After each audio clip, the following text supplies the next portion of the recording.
Well, as the name suggests, the battle was really for the future of Britain.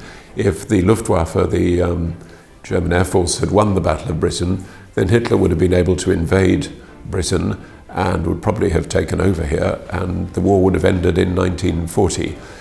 So it would have been a disaster for Britain if we had lost the battle, but it would have also, I think, have been a disaster for Europe and for the world. It was really the turning point of the war as far as Britain was concerned, and indeed, after he had lost the Battle of Britain, Hitler turned his attention to Russia and invaded Russia instead, with the consequences that we all know about.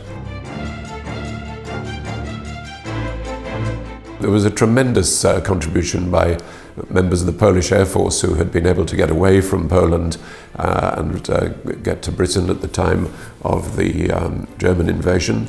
And many of the pilots were extremely effective. They became aces, air aces, which means that they shot down at least 5 German planes. I think in particular of someone I knew in Poland, Stanisław Skalski. He played a very strong part in the beginning of the Battle of Britain. He was then shot down and wounded and taken to hospital with terrible burns.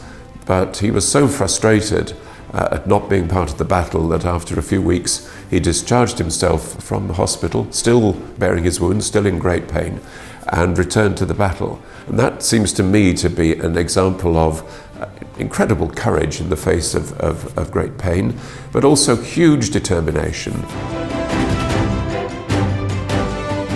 We should salute the heroism of not just the pilots, but also the ground crews and everybody who supported them.